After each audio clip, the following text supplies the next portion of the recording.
பெருஞ்சோதி அருட்பெருஞ்சோதி தனிப்பெரும் கருணை அருட்பெருஞ்சோதி.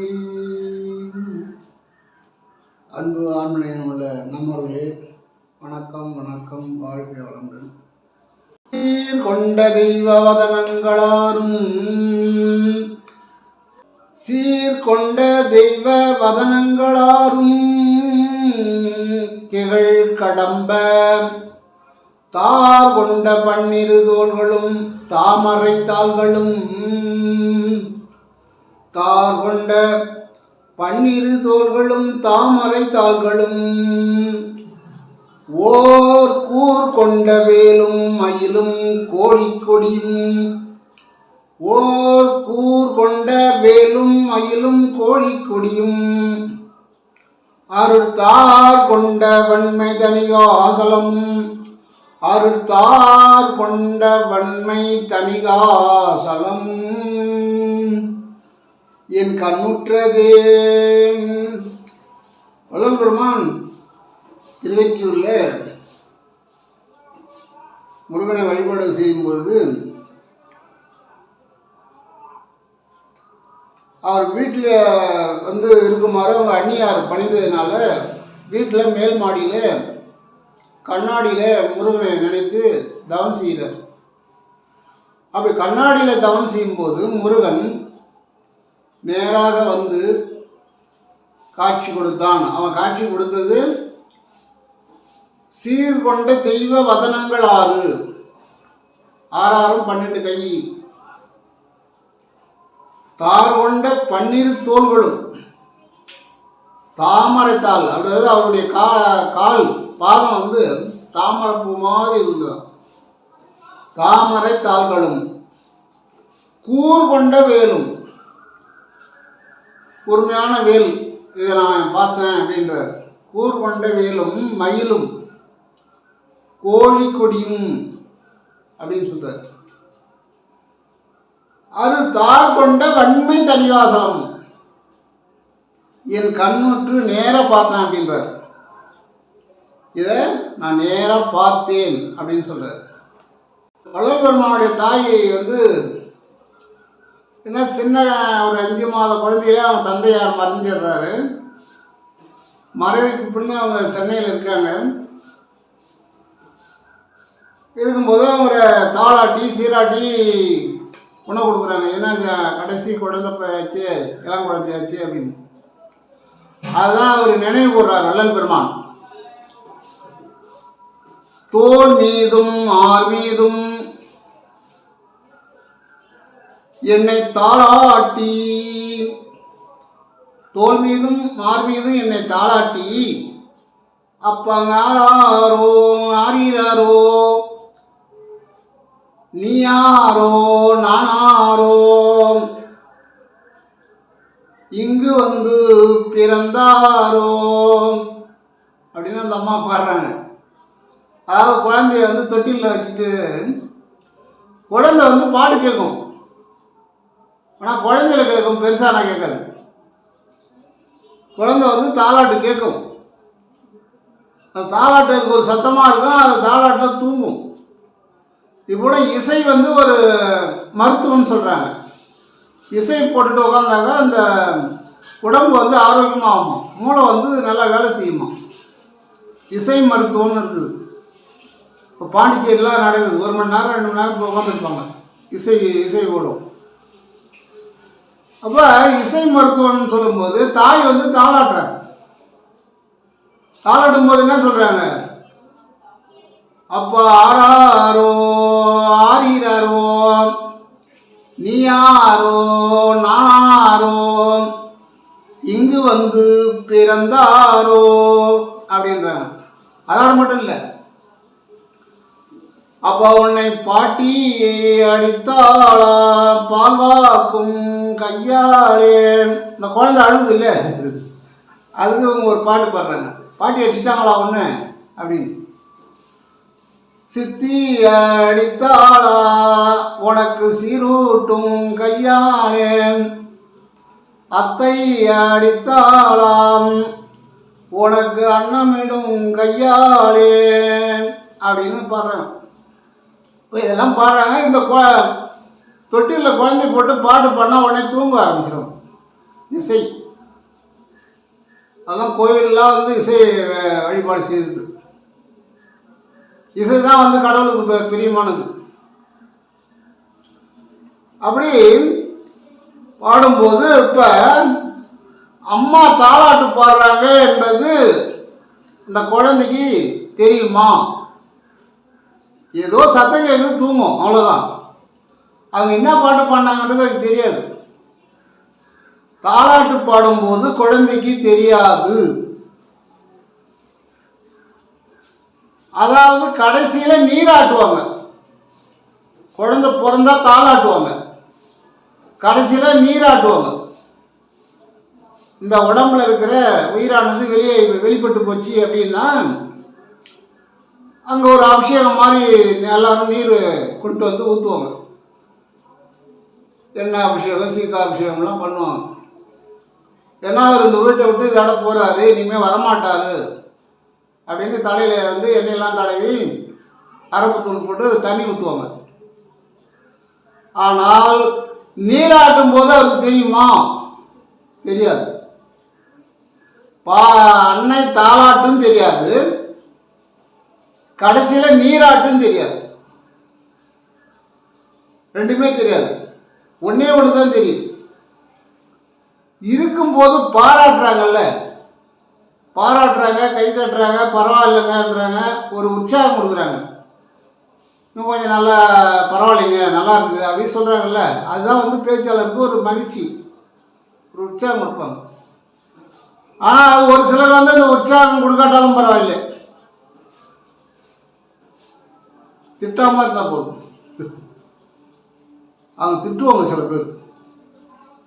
அப்போ திட்டினாலும் சரி, பாராட்டினாலும் சரி, இப்பொழுது நமக்கு தெரியும். அதான் வள்ளல் பெருமான் சொல்லுவார், வைதாளம் வைதிடுமின் வாழ்த்தென கொண்டுடுவேன், பொய்தான் ஒரு சிறிதும் புகழேன், சத்தியம் சொல்கின்றேன், சிற்சபையில் பொற்சபையில் புகுந்தருணும் இது கண்டீர், நம்மவரேன் நான் தான் உரைக்கின்றேன், என் மொழிவோர் பொய்மொழியின்றெண்ணாதீர், உற்றவரும் பெற்றவரும் உடைமைகளும் உற்ற துணையன்றோ. கூட பிறந்தவங்க, நீ சம்பாதிச்சிருக்கிற சொத்து, இவங்கெல்லாம் உனக்கு உற்ற துணை கிடையாது. வச்சுக்கிற பொருள்லாம் நமக்கு உற்ற துணை கிடையாது. அதனால் நம்மவரே நான் தான் புகழ்கின்றேன் சொல்கிறேன், என் மொழி ஒரு பொய்மொழியாக எண்ணாதி. இந்த உடம்புல இறைவனுடைய அருள் இருக்கின்ற வரைக்கும் நம்ம எதை வேணாலும் சாதிக்கலாம். இந்த கூட்டை விட்டு ஒரு பொறுப்பிட்டால் எதையும் சாதிக்க முடியாது. அப்போ நமக்கு குழந்தையா இருக்கும்போது அன்னையுடைய தாலாட்டு தெரியல, இறக்கும்போது அவங்க நீராட்டு நமக்கு தெரியல, வாழும்போது பாராட்டு மட்டும் தெரியும். அதில் பாராட்டும் நிறைய பேருக்கு கிடைக்கும், அதில் வந்து வையர பாட்டும் கிடைக்கும். வள்ளல் சொல்கிற மாதிரி வையுவாங்க. அப்போ ரெண்டுமே கிடைக்கும், பாராட்டும் கிடைக்கும், இதுவும் கிடைக்கும். எல்லோருக்கும் பாராட்டு கிடைக்காது, சில பேர் வந்து திட்டுவாங்க. அப்படி அதான் சொல்கிறார், நீங்கள் உயிராக இருக்கும்போதே சில அனைவரும் உங்களை பாராட்டும்படியாக நீ நடந்து கொள். எப்படி?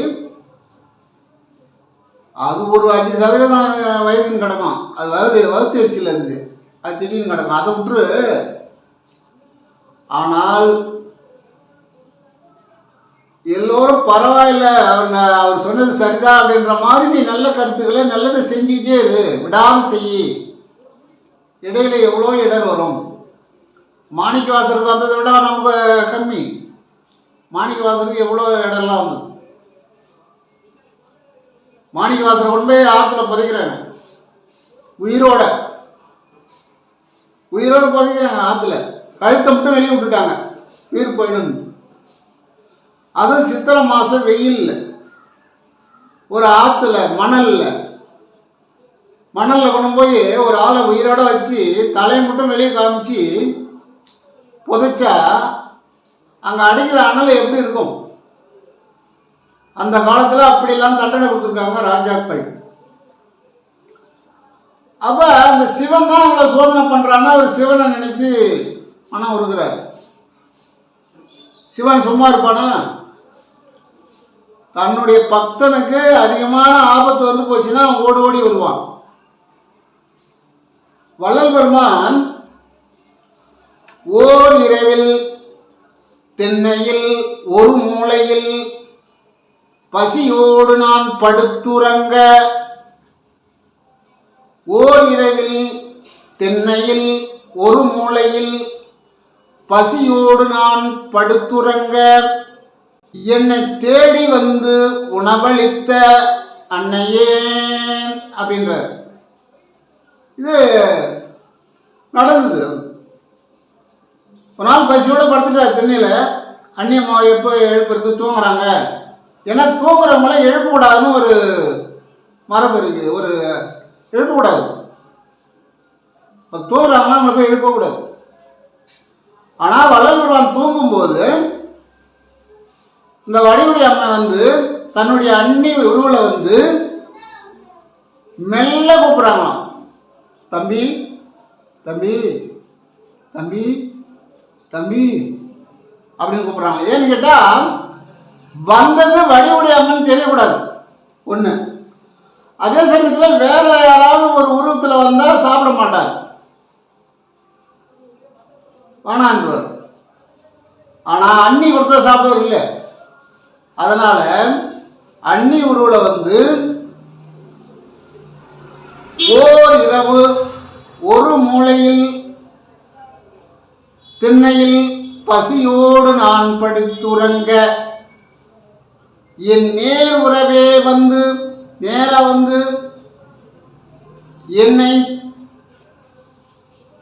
அன்போடு அழைத்து உணவளித்த அன்னையே அப்படின்றார். அப்போ நான் இலைப்போடு இருந்தேன், பசியோடு இருந்தேன், தூங்கிட்டு இருந்தேன், என்னை தேடி வந்து உணவளித்த அன்னையே அப்படின்றார். அப்போ வள்ளல் பெருமானுக்கு பசி வரும்போது தேடி வந்து உணவு கொடுக்குறார். என்ன அடியார்களை வந்து விடுறது கிடையாது. அதுபோல மாணிக்கவாசருக்கு இந்த நிலைமை ஏற்பட்ட பிறகு இறைவன் நேராக தேடி போயிட்டான். அங்கே போய் குழியை நோண்டனா நோண்டிட்டு வந்து அரசன் சண்டைக்கு வந்துடுவான். அதனால் நேராக அந்த ஆற்றுல போயிட்டு மதுரையில் அந்த ஆற்றுக்கு பேர் வச்சுவதே இறைவன் தான். மதுரையில் இன்னைக்கு ஓடக்கூடிய அந்த நதி இறைவனே நேராக வந்து பேர் வச்ச நதி தான் அது. வை கை, இறை வந்து கையை வச்ச அந்த ஆற்றுல சிவபெருமான் கையை வச்சு வைகை அப்படின்னா அவ்வளோதான். ஆற்றுல அணை புரண்டு ஓடியாது தண்ணி. சிவபெருமான் கையை வச்ச உடனே சிவபெருமானுடைய மனைவி கங்காதேவி, அந்த அம்மா சும்மா இருப்பாங்களா? கணவன் நேராக வந்து அழைக்கிறார். ஆற்றுல கை வச்சார், வைகைன்னு பேர் வச்சுட்டாரு. அவர் கை வச்ச உடனே அணை புரண்டு ஓடுது தண்ணி. தண்ணி வந்த உடனே இவருக்கு குளிர்ச்சி ஆகி போச்சு மாணிக்கவாசருக்கு. அதன் பிறகு அரசன் வந்து மாணிக்கவாசர்கிட்ட சரணடைகிறான். நான் செய்ததெல்லாம் தவறுதான் அப்படின்னு. மாணிக்கவாசரை சொல்லணும்னு நிறைய சொல்லலாம், அவ்வளோ கஷ்டப்பட்டு இருக்காரு. அதுபோல இவர் பசியோடு உறங்கும் பொழுது அன்னை உருவில் அந்நியார் உருவில் வந்து அன்னம் அளித்தார் இறைவன். அதே போல் ஒரு நாள் திருவெற்றியூர் தேவராசன் சுவாமி சன்னதியில் வேசப்பாடிக்கு சொற்பொழிக்கு போயிட்டு வந்து நேரம் கடந்து போச்சு. சரி, வீட்டுக்கு போய் யாரும் தொந்தரவு கொடுக்கூடாதுன்னு சொல்லி அங்கே வந்து படுத்துட்டாங்க. எல்லாம் சிவசிவா சிவசிவான்னு படுத்துட்டாங்க. யாரை போய் கேட்குறது? புலவர்கள், ஞானிகள், இவங்க யாரையும் போய் கேட்க முடியாது, ஆண்டவன் தான் கேட்கலாம். தேங்கு புகழ் ஆங்கூர் சிவனே வல்லாளி அப்பா, நாங்கள் பசித்திருக்க நயமோ. ஆங்கூரில் சிவன் கோயிலில் புலவர்களுக்கு பசியாக இருக்குது. புலவருங்க சித்தருங்க போய் யாரையும் சாப்பாடு கேட்க மாட்டாங்க, இறைவனை மட்டும்தான் வேண்டிகிட்டு இருப்பாங்க.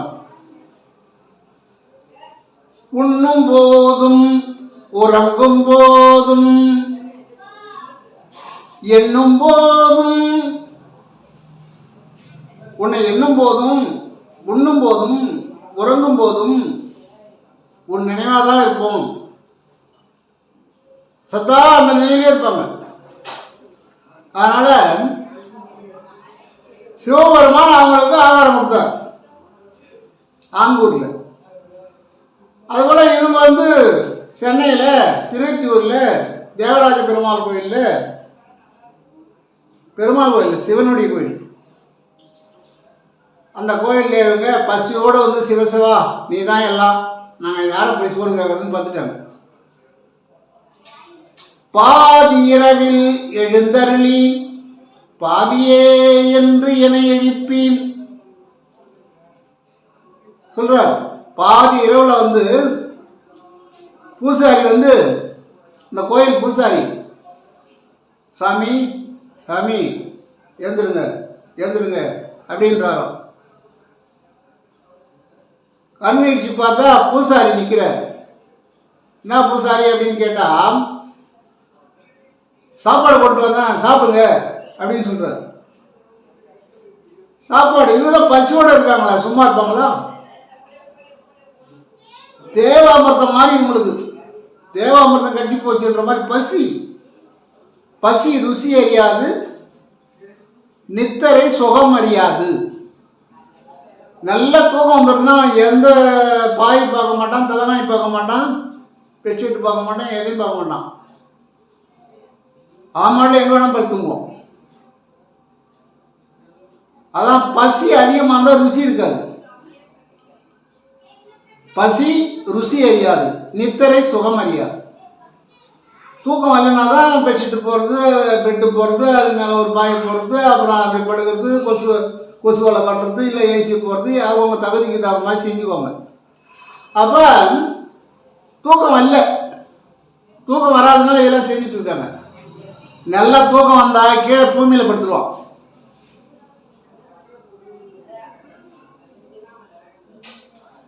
வாய்க்காலே பஞ்சி மெத்த வரப்போ தலக்காணி. யாரு நல்ல தூக்கம் வரணுங்க, வாய்க்கால் தான் பஞ்சு மெத்த, வரப்பு தலைக்காணி, வரப்பு மேலே தலையை வச்சு அப்படி படுத்துக்குவோம், வரப்பு தான் தலைக்காணி. வாய்க்காலோ பஞ்சு மெத்த. பட்டினத்து சாமியில் அது மாதிரி தான் படுத்துட்டு இருந்தார். ஒரு வாரம் மேலே தலையை வச்சு படுத்துட்டு இருக்கார். அங்கே குளத்தில் தண்ணி எடுக்க போகிற பெண்கள் சொல்கிறாங்க, மண்ணாசை பொன்னாசை பொருளாசை எல்லாத்தையும் விட்டு வீட்டை விட்டு வெளியே வந்த துறவிக்கு இன்னும் சுகம் கேட்குது பாரு, தலைகாணி வச்சு படுத்துக்கிறாருன்னு சொல்லிட்டு போகிறாங்க. ஏன்னா ஞானிகள் துறைகள்லாம் தலைகாணி வைக்க மாட்டாங்க. அதனால் தலைகாணி இவர் தலைகாணி இல்லை, வரப்பு மேலே தலைகாணி கையை வச்சு படுத்துருந்தார். ஒரு உண்மையான ஞானிக்கு தலைகாணி தேவையா அப்படின்னு சொல்லிட்டு போகுது ஒரு சாதாரண பெண்கள், விவரம் தெரியாத மாதிரி. அப்படி கிடையாது, ஆண்டவன் யார் ஒரு வழியாவது வந்து உணர்த்துவான்.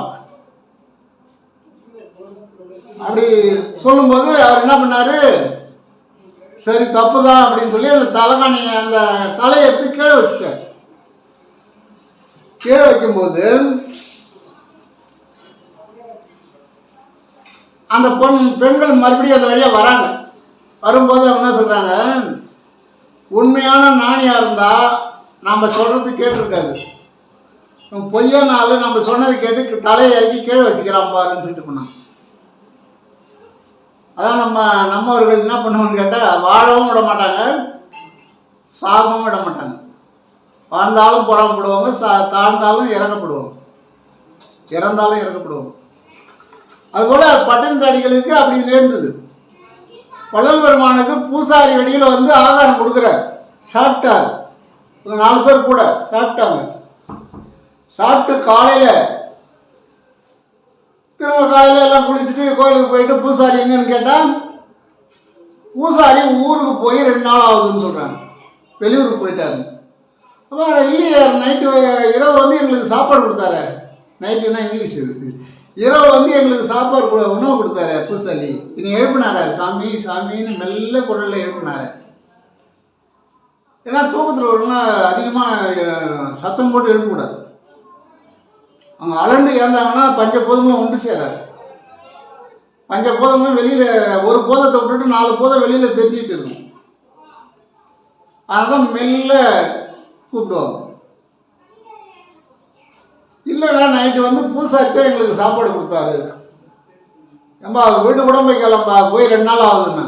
அப்போ தான் வள்ளல் சொல்கிறார், பாதி இரவில் எழுந்தருளி பாவியே என்று என்னை எழுப்பி, பாதி இரவில் வந்து எழுப்பி எனக்கு ஆகாரம் கொடுத்தியே, நான் தான் வந்துக்கிறேன்னு சொல்லக்கூடாதா?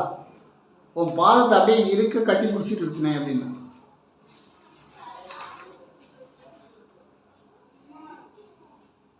ஞானசம்பந்தர் சீர்காழியில் பசியோடு அழுகுறார். சின்ன குழந்தை. அவங்க தந்தையார் வந்து குளத்தில் நீராடுறாரு. அவர் குளக்கரையில் உள்ள நீராடிக்கிட்டு இருக்காரு. குழந்தை கரையில் இருக்கார், குளத்தங்கரையில். அப்போ இவர் பசியை பார்த்துட்டு பார்வதி என்ன பண்ணுறாங்க, அவங்க ஒரு சாதாரண பெண்ணாக உருமாறி போயிட்டு குழந்தை பால் கொடுக்குறாங்க. எதுக்கு சொல்கிறேன்னா, அடியார்களுக்கு எந்த உருவில் எப்படி வந்து கொடுக்குறாங்க பாருங்க. நாம் உண்மையாக இருந்தால், இந்த உள்ளமானது வெள்ளையாக இருந்தால் ஆண்டவன் நம்மளோடு தொடர்பு கொள்வான். ஆண்டவன் நம்மள்கிட்ட நேராக வந்து பேசுவான், என்ன செய்யணும்னு செய்வான். அதை நினைவுபடுத்துறதுக்கு தான் சொல்கிறேன். இதெல்லாம் உங்களுக்கு தெரியாத கதை கிடையாது, தெரிஞ்சது தான் எல்லாமே. ஞானசம்பந்தருக்கு சீர்காழியில் குளக்கரையில் பார்வதி அம்மா ஞானப்பால் கொடுத்தாங்க. திருநாவுக்கரசர் திருப்பஞ்சனி என்ற ஊருக்கு போயிட்டார். அது எந்த இடத்துல இருக்குன்னு எனக்கு தெரியல. திருப்பஞ்சனி என்ற ஊரில் பசுவோட வாடி உட்காந்துட்டு இருக்கார். ஒரு மரத்துங்க உட்காந்துட்டு இருக்கார். யாரையா போய் சாப்பாடு போட்டுன்னு கேட்பாங்களா? அவங்களாம் கேட்க மாட்டாங்க. ஞானிகள் வந்து புலவர்கள் வந்து பிச்சை எடுக்க மாட்டாங்க. அவங்கள தேடி வரணும், சாப்பாடு தேடி வந்தால் தான் சாப்பிடுவாங்க. இல்லைன்னா அவன் போனால் போதும் இந்த உயிர்னு இருப்பாங்க. நான் யார் நான் யார் நான் யார் அப்படின்னு உள்ள நினச்சிக்கிட்டே இருப்பாங்க. நான் யார், உள்ளங்கிறது யார் யார் யாருன்னு நினைப்பாங்க. சொன்ன மாதிரி. அப்போ திருநாவுக்கரசர் பசியோடு வாடி இருக்கும் பொழுது சிவபெருமான் ஒரு வழிப்போகனாக உருவெடுத்து வருகிறார். அதில் வந்து பசு கிடையாது, இந்த எதுவும் நவீன வசதி கிடையாது. ஒரு ஊருக்கு போனால் நடந்து தான் போகணும். அப்போ 2 வேளை சாப்பாடு வேணா 2 வேளை சாப்பாடு எடுத்துக்கிட்டு தான் போகணும். கையில் கட்டு சோறும் கை குழந்தைன்னு சொல்லுவாங்க. கட்டு சோறையும் எடுத்துக்கிட்டும் கை குழந்தையும் தூக்கிட்டு போகணும். ஏன்னா வழியில் நடந்து போகிறது ரொம்ப அசதியாக இருக்கும். வழியில் வந்து பசி எடுத்தால் என்ன பண்ண முடியும்? அதான் கட்டு சோறும் கை குழந்தையும் 2ஐயும் எடுத்துகிட்டு நடந்து போயிருக்காங்க. அந்த காலத்தில் நடந்துதான் போகணும். நாங்களாம் சின்ன பிள்ளையாக இருக்கும்போது நாங்களே நடந்து 10 கிலோமீட்டர் 15 கிலோமீட்டர் இருக்கிற ஒரே ஒரு ரோட்டுக்கு நடந்தே போயிருக்கோம். ஏன்னா அந்த ஊருக்கு அப்போல்லாம் பஸ்ஸு கிடையாது. சைக்கிள் வச்சு தான் பெரிய பணக்காரம் அந்த காலத்தில். எல்லார் வீட்லேயும் சைக்கிள் இருக்காது. அதோடு மட்டும் இல்லை, அப்போ நாங்கள் இப்போ பசங்களாக இருக்கும்போது டிவிஎஸ் 15 ஒன்று வந்தது. அது யார் வச்சுக்கிறாங்களோ அவங்க பெரிய வசதியாக. இன்றைக்கி சைக்கிளில் போனால் ஒரு மரியாதை கொடுக்குது ஜனங்க, வண்டியில் போனால் ஒரு மரியாதை கொடுக்குது, காரில் போனால் ஒரு மரியாதை கொடுக்குது. இது மூணுலேயுமே நான் போய் பார்த்துட்டேன். ஜனங்க எப்படி நினைக்குதுன்னு சொல்லி தான் ஒரு நாள் சைக்கிளில் போவோம். நிறையா போகும்போது சாமி நேற்று கூட ஒருத்தர் சொல்கிறார், சாமி ரொம்ப தாழ்ந்துட்டார் போல இருக்குது, சைக்கிளில் வராரு அப்படின்னு. அவங்கள்ட ஒரு நகைச்சுவாக சொன்னேன், சாமி சைக்கிளில் வராரு, பூசாரி புல்லட்டில் போகிறாரு, நான் என்ன பார்க்க வருது. அதுபோல் இது ஒரு நகைச்சுவையாக சொல்கிறது. அது உண்மைதான். அது அருள் எல்லாருக்கும் அவ்வுலகம் இல்லை, பொருள் எல்லாருக்கும் இவ்வுலகம் இல்லை. ஆண்டவனுடைய அருள் இருக்கிறவங்கக்கிட்ட பொருள் இருக்காது, பொருள் இருக்கிறவங்க கிட்ட அருள் இருக்காது. ஆனால் ஆண்டவன் இருப்பான். அப்போ ஒரு வழிபோகன் உருவில் வந்து கட்டுச்சோறு எடுத்துகிட்டு வராங்க. அவங்க எல்லாம் கட்டுச்சோறு எடுக்கும் போது தான் பசி எடுக்கிற இடத்த சாப்பிட்டு போவாங்க. அதுதான் அந்த காலத்தில் அரசர்கள் வந்து ஏரி குளங்களை வெட்டினார்கள். இப்போ தமிழ்நாட்டில் நிறைய குளங்கள் மறைஞ்சி போச்சு, ஏரி மறைஞ்சி போச்சு. ஏரி குளம் ஏன் வெட்டினாங்க? ராஜாக்கள் வழி போகிறவங்க தண்ணி சாப்பிடுவாங்க, ஆடு மாடுகள் தண்ணி சாப்பிடும், அனைத்து ஜீவராசிகளும் தண்ணி சாப்பிடும், பயிர்களுக்கு தண்ணி போகும். அதுதான் ஏரி குளங்கள்லாம் முக்கியமாக ராஜாக்கள் வெட்டது. அந்த குளம்லாம் வெட்டதுலாம் ராஜா தான், ஏரி வெட்டது ராஜா தான். அதன் பிறகு நம்மவர்கள் வந்து இப்போ அணையெல்லாம் கட்டியிருக்காங்க. அப்போ வழி போகிற வழியை உருவில் வந்து இந்தாப்பா ஒரு ஒரு பொருளாக இருக்குது, சாப்பாடு சாப்பிடு அப்படின்னு கொடுத்தாரோம். கட்டு சோறு, அதாவது ஏதோ புளி சாதமோ ஏதோ தயிர் சாதமோ ஏதோ கட்டி எடுத்துகிட்டு போவாங்க கையில். அது பேர் கட்டு சோறுன்னு பேர். ஒரு தாமரை இலையில் வச்சு கட்டி எடுத்துகிட்டு போனால் அதுக்கு பேர் வந்து கட்டு சோறு. கட்டு சோறையும் எடுத்துக்கிட்டோம், கை குழந்தையும் தூக்கணும். அப்போ இவர் என்ன நினைக்கிறாரு நாவுக்கரசர், யாரோ வழி போக போகிறவங்க சாப்பாடு எடுத்தாங்க, நம்ம ஒரு பொருளை கொடுத்தாங்கன்னு வாங்கி சாப்பிட்டார். அதன் பிறகு பார்த்தா அவர் வழி போக போகல, கொஞ்சம் தூரம் போயிட்டு பார்த்தா ஆளை காணோம். இந்த சிவபெருமான் என்னென்ன உருவில் வரார் பாரு. பூசாரி வடிவில் வரார், அன்னி உருவில் வரார், கட்டுசோறு வழிபோக்கன் வழியாக கட்டுசோறு கொடுக்குற மாதிரி வராரு. இன்னொரு இடத்துல எப்படி வராருன்னு சொல்கிறேன் பாருங்க. சுந்தரமூர்த்தி சாமிகள் திருநாவலூரில் பிறந்தவர், அப்பர் திருவாமூரில் பண்ருட்டி வட்டத்தில் திருவாமூரில் பிறந்தவர் திருநாவுக்கரசர். சுந்தரமூர்த்தி அது கொஞ்சம் தூரம், அதுக்கு அடுத்து ஒரு 10 கிலோமீட்டர் திருநாவலூர். அவர் என்ன பண்ணுறாரு, திருக்கச்சூர் அப்படின்னு ஒரு ஊருக்கு போயிருக்கார். தமிழ்நாட்டில் அது எந்த பக்கம் தெரியாது, ஆனால் தமிழ்நாட்டை பூரா வளம் வந்துருக்காங்க. எல்லா கோயில்களிலும் நால்வரும் சிவன் கோயிலில் எல்லா கோயிலுக்கும் போயிட்டு வந்திருக்காங்க, பாடல் பாடியிருக்காங்க. கடைசியாக மாணிக்கவாசர் பாடியது திருவண்ணாமலை. அப்போ சுந்தரமூர்த்தி சாமிகளுக்கு பசி அதிகமாகி போச்சு. சரி என்ன பண்ணுறதுன்னு ஒரு இடத்துல சிவசிவான்னு உட்காந்துட்டார். ஒரு மருதங்க உட்காந்துட்டு இருக்கார். ஒரு பிச்சைக்காரன் உருவில் வராங்க ஆண்டவன். பிச்சைக்காரன் உருவில் சிவனே ஒரு இடத்துல பிச்சை எடுக்கிறதுனா, ஆனால் பிச்சைக்காரன் உருவில் வந்து தம்பி கொஞ்சம் சாப்பாடு சாப்பிடுங்க அப்படின்னு கொண்டு கொடுக்குறான். இவர் பசி தாங்கலை, எப்படியாவது ஜீவனை காப்பாற்றணும் அப்படின்னு சொல்லி சாப்பிட்டார். சாப்பிட்டு அந்த பிச்சைக்காரனை பார்த்தா கொஞ்சம் தூரம் போய் அவன் மறைஞ்சிட்டான். அடாடா சிவபெருமானே வந்து நமக்கு பிச்சை எடுத்து வந்து நமக்கு சாப்பாடு கொடுத்துட்டு போகிறான். அவங்க ஒரு பிச்சைக்காரன், நாம் ஒரு பிச்சைக்காரன்னு இவர் ஆனந்தப்படுறார்.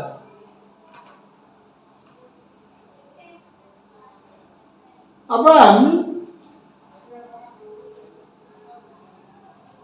பிச்சைக்காரர் உருவில் வந்து அமுது அளிக்கிறார் சொன்னால், அப்போ எதுக்கு சொல்கிறேன்னா, இறைவன் வந்து யாரையுமே விட்டதில்லை.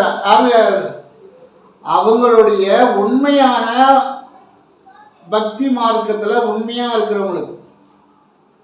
இதில் உண்மை பக்தி இருக்குது, போலி பக்தி இருக்குது.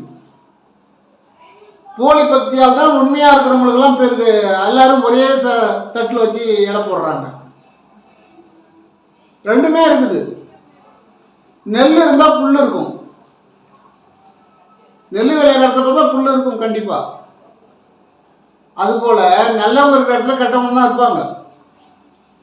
இதில் உண்மை பக்தி பொய் பக்தி அப்படின்னு ரெண்டு இருக்குது. அப்போ உண்மையாக பக்தியாக இருக்கிறவங்க கிட்ட தான் இறைவன் வருவான். இந்த உள்ள வந்து சுத்தமாக இருக்கும். அப்போதான் வந்து சுந்தரமூர்த்தி சாமி சொல்கிறார், ஒரு பிச்சைக்காரனாக வந்து எனக்கு குணம் கொடுத்திய, என் அப்பன் நீ. எப்படி? என் அப்பன் நீ, என் அம்மா நீ, என்னுடைய அம்மை நீ, என் அப்பன் நீ, இறைவனும் நீயே, அன்புடைய இறைவனும் நீயே, எனது அப்பன் நீ, அம்மைய நீ, இறைவனும் அன்புடைய இறைவனும் நீயே அப்படின்னு. ஏன்னு கேட்டால்,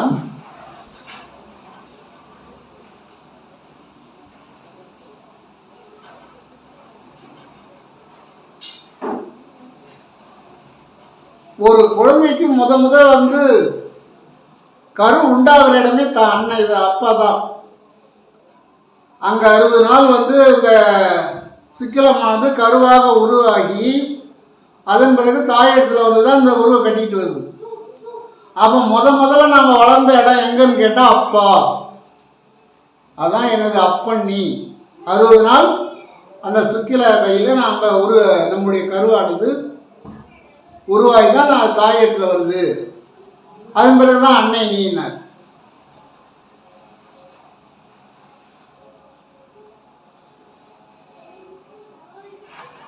உண்மையான நாணம் இருக்கக்கூடியவங்க, உண்மை நாணம் உள்ளவர்கள் எப்படி இருப்பார்? உண்மை நாணம் உள்ளவர்கள் எப்படி இருப்பார்? பேய் போல் திரிந்து பிணம் போல் கிடந்து இட்ட பிச்சை எல்லாம் நாய் போல் அருந்தி நரிபோல் உழன்று நன்மங்கையரை தாய் போல் கருதி தமர்போல் அனைவருக்கும் தாழ்மை சொல்லி சேபோல் இருப்பர் உண்மை நாணி கண்டீர். உண்மையான நாணி வந்து இப்படிதான் இருப்பாரு அப்படின்னு சொல்றாங்க. அவங்க தான் உண்மையான நாணிகள். உண்மையான நாணம் உள்ளவங்க பேய் போல் தெரியுவாங்க.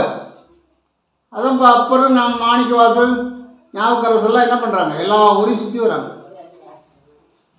பசி இருக்கிறது ஏதோ ஆகாரம் இறைவன் கொடுத்தாங்கன்னா சாப்பிட்டுட்டு பிணமால கிடப்பாங்க. அவங்க மட்டும் ஒரு துணி போட்டு படுத்துருவாங்க. எந்த வித சுகமும் தேட மாட்டாங்க. பிணம் போல் கிடந்து இட்ட பிச்சையெல்லாம் நாய் போல் அருந்தி. நாய் என்ன பண்ணுன்னா, பசினா அது மாடு சாப்பிடும். எந்த ருசியும் சொல்லாது நாய். பிடிச்சா சாப்பிடும், பிடிக்கலாம் அது மட்டும் போயிட்டே இருக்கும். அதுபோல் உண்மை நாணிகள் என்ன பண்ணுவாங்க, ருசி பார்க்க மாட்டாங்க. நாணிகள் வந்து எப்பவுமே ருசி பார்க்கறதில்ல, பசிக்கு தான் சாப்பிடுவாங்க. அதான் நாய் மாதிரி சாப்பிட்றாங்களாம். இட்ட பிச்சையெல்லாம் நாய் போல் அருந்தி நரி போல் உழன்று நன்மங்கையரை தாய் போல் கருதி. அனைத்து பெண்களையும் தாயாக நினைப்பாங்களாம். நன்மங்கையரை தாய் போல் கருதி தமர் போல் அனைவருக்கும் தாழ்மை சொல்லி, இந்த மதம் அந்த மதம் எதுங்க, எல்லாருக்கும் என்ன கேட்குறாங்களோ அவங்களுக்கு இப்படி போ, நீ நல்லா இரு, இதை செய்யி, இப்படி பண்ணு, இப்படி இறைவனை வணங்கு அப்படின்னு எல்லாருக்கும் சொல்லக்கூடியவங்க தான் ஞானிகள். ஏற்றம் தாழ்வு எதுவுமே பார்க்க மாட்டாங்க.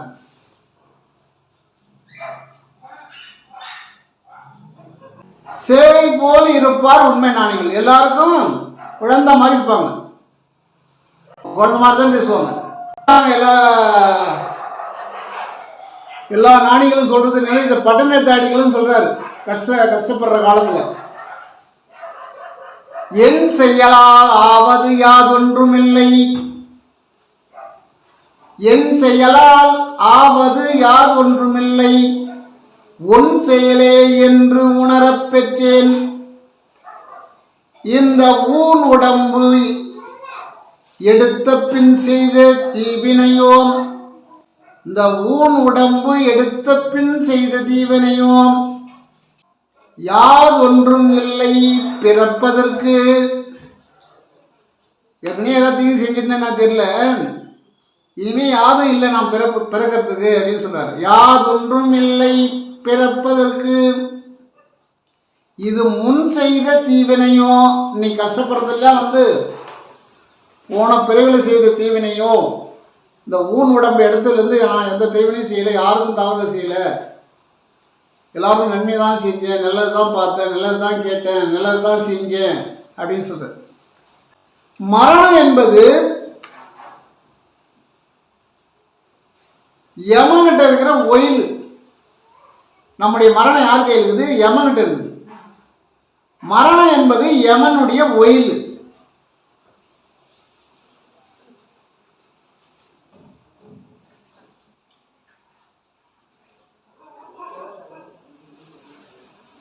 மரணம் என்னது? யமன் கையில் இருக்கிற ஒயில். இதை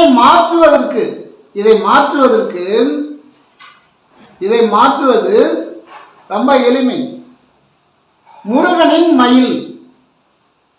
யமன் கையில் இருக்கிற ஒயில, நம்முடைய மரணம் என்ற ஒயில, நம்முடைய மரணம் என்ற ஒயில் யமன் கையில் இருக்கு. அந்த ஒயில பைசல் பண்ணணும்னு சொன்னா முருகனின் மயில். இதில் எந்தவித ஆச்சரியம் இல்லை. ஏறு மயில் ஏறி விளையாடு முகம் ஒன்று, ஈசருடன் ஞான மொழி பேசும் முகம் ஒன்று, குன்றொருவர் வேல் வாங்கி நின்ற முகம் ஒன்று, மாறுபட சூரரை வதைத்த முகம் ஒன்று, வள்ளியை மனம் புணர வந்த முகம் ஒன்று, கூறுமடியார்கள் என தீர்த்த முகம் ஒன்று, குன்றொருவர் வேல் வாங்கி நின்ற முகம் ஒன்று, ஆறுமுகமான பொருளை நான் அருள வேண்டும் ஆதி அருணாசலத்தில் அமர்ந்த பெருமாளே. இது வள்ளல் பெருமான் வணங்கியதுதான் முதல்ல பெருமாள் தான். யாரு? முருகப்பெருமான் தான். முருகப்பெருமான் தான் ஈஸ்வரனா வரார். முருகப்பெருமான் தான் தாய்மானவராக வரார். முருகப்பெருமான் தான் வள்ளல் பெருமானாக வரார். ஏன்னா தாய்மானவருக்கு திருச்சியில் ஒரு கோயில் இருக்குது, அது ஈஸ்வரன் கோயில் தான் சொல்கிறாங்க. தாய்மானவர் ஈஸ்வரன் கோயில் தான். அதனுடைய உடன்முறை மட்டுவார் குழலின்னு அதனுடைய அந்த சக்திக்கு பேரும். அப்போ தாய்மானவருடைய கோயில் திருச்சியில் இருக்கிறதாக நான் செய்தி கிடைச்சது. அப்போ ஈஸ்வரன் தான் இந்த வழியில் அடியார்களாக நம்ம இந்த பூலோகத்தில் மக்களுக்கு நல்லது செய்யணும் தான் அவங்க இறங்கி வராங்க. இப்போ யாராவது நல்லது கேட்குறாங்களா? அப்போ எதையுமே கேட்கறதே இல்லை, நல்லது கேட்க ஆளவே இல்லை. கெட்டதுன்னா 2 லட்சம் பேர் பார்ப்பாங்க.